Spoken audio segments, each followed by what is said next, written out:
হে মানুষ, তুমি কি জানো কি তোমার পরিচয়?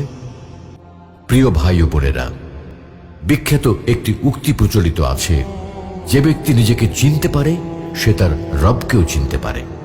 এটি একটি চমৎকার কথা যে যদি তুমি নিজেকে চিনতে পারো, নিজের অবস্থা নির্ণয় করতে পারো, তবে তুমি মহান রব, যিনি সর্বময় ক্ষমতার অধিকারী, সেই রব এবং তার মর্যাদা সম্পর্কেও জানতে পারবে।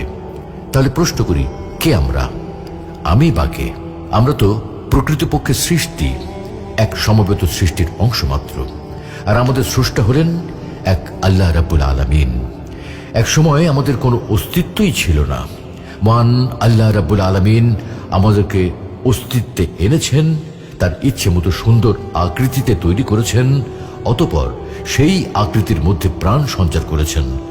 যেমন আল্লাহ তাআলা ইরশাদ করেন, অর্থাৎ মানুষের উপর এমন এক সময় অতিবাহিত হয়েছে যখন সে উল্লেখ করার মতো কোনো কিছুই ছিল না।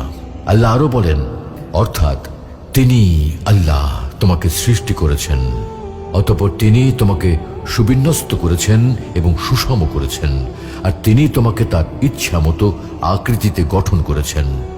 আমরা তো বাস্তবিক অর্থে অস্তিত্বহীন ছিলাম।